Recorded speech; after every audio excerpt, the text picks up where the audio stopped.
Today, we are going to make some grass. No, I'm not in Colorado, so it's not going to be that kind of grass. It's our techniques that are so simple and sensible, your mowers have practically built themselves.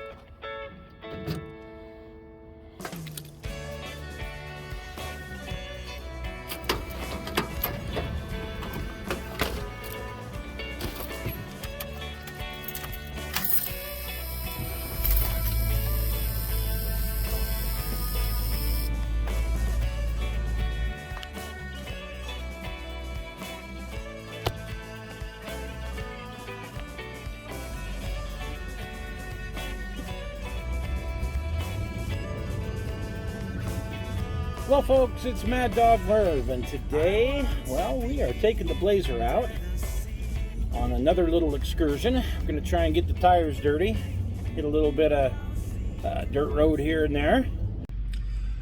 Headed to Soapstone Basin, and Soapstone is a place in the Uintah Mountains, about 1 hour east of Salt Lake here.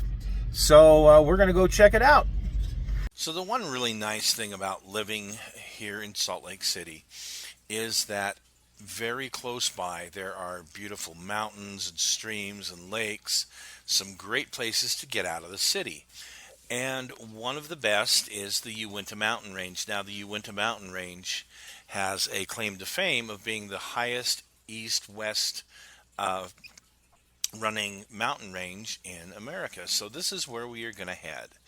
Now, leaving Salt Lake City, headed east through I-80 to a certain junction, and then we take US 40 for a ways. It's like an hour and 12 minutes to the campsite. So really, really close. It's one of those things that you go from 94 degrees to 80 degrees or even lower in just an hour, and it's so close by. So following the red line here, going past Jordanelle Reservoir and heading up past a little town called Camas, getting into the Uintahs and going to the Soapstone Basin is where we're headed, which is the green X. And then the next day we are going to head over to Mirror Lake, which is the blue X, which is about another 15-20 minute drive along the main road. So here I am passing Jordanelle. Unfortunately, because of the lane I'm in, I can't see the reservoir, but it's a fairly large reservoir, man-made, just I don't know, a few decades ago. So we've gotten past Jordanelle and we start getting into the pine trees. We get past Camas and we start getting into the pine trees. And it's just absolutely beautiful out here today. I got the windows down, and the smell and the sounds and the sights, it's absolutely fabulous. You can see just a beautiful, beautiful drive.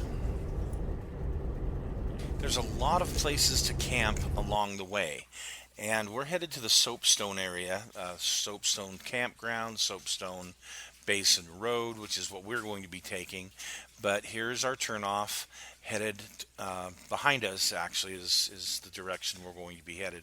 But it gives you some idea of the beauty of these mountains and just how peaceful and serene that it is up here. Again, we're not even an hour into this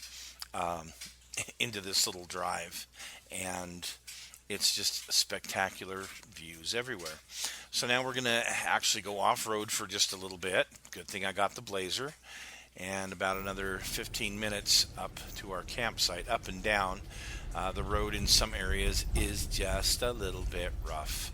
So those who brought a car had a little bit of a hard time navigating through this, as you can imagine. Now we're going up to celebrate the birthday of one of my adult granddaughters, and here we are. Found the campsite. There's already about 4 groups that have shown up for small families. This is all my family, but we're all kind of connected. So Didn't have long to get everything set up before it was getting dark, and time to build a fire, have some dinner, and watch the meteor shower. That Perseid, or I believe that's what it's called, meteor shower, was at its peak the 2 days that we were up there in the mountains. And of course, up there in the mountains, absolutely beautiful, crystal clear night. You can see the Milky Way. It was just gorgeous. So the next morning, we head down the mountain about 15 minutes, and then 15, 20 minutes up the road, we will meet at this place called Mirror Lake. Now, there's a bunch of lakes here in the Uintahs. Mirror Lake is just really close to the road, and one of the most beautiful and spectacular lakes in the Uintahs. And you can see just how beautiful it is, how stunning and spectacular the scenery is up there.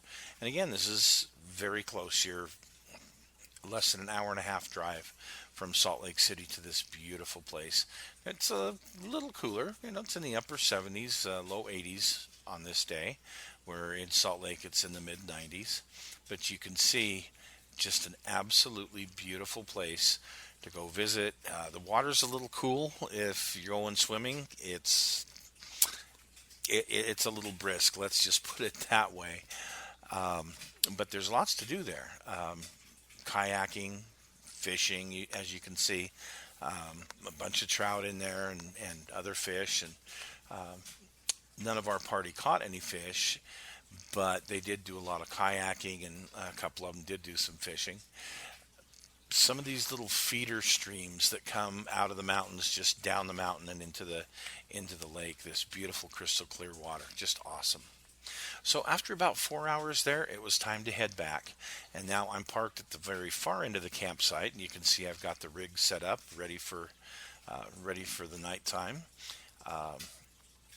We were a little bit cramped with as many people as we had in this campsite. There was about 15, 20 of us total, including 4 of my great-grandchildren, which this was the best part of the whole thing for me. I got 30 grandkids, and a couple of them were here. Well, a couple of them, like 5 or 6, but 4 of my 7 great-grandchildren were here, and I got to spend some time with them. Here's a good view of the entire campsite. Just an overall view of everything and how we had everything set up with everybody's tents. So give you some idea of how beautiful it was up there. And then, of course, everybody gets back, and it's time to eat, time to cook.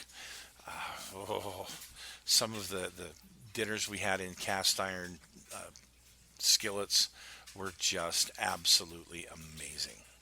And then, of course, in the evening, it's about sitting around the fire. There's just something so soothing about watching those flames and just sitting there and visiting with one another and enjoying the great outdoors. I don't know what it is about watching the fire, but it's very, very soothing and relaxing. The other part of this was it gave us a good opportunity, of course, to look up. We actually saw Starlink going overhead. That's really weird seeing.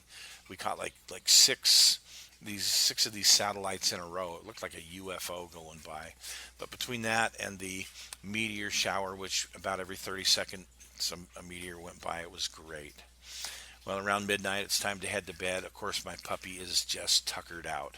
So I got her in the back of the rig, and we are going to snuggle up. She's really good about sleeping that whole 8 hours, so get to bed when the sun comes up. It's time for some breakfast and exercise the dog, and just get ready to head home with a new outlook on life, very refreshed and relaxed. So anyway, folks, I hope you enjoyed this piece on this quick little trip to the Soapstone Basin here in Utah, and we will see you again soon with another adventure in Where in the Blue Blazers Are We Going?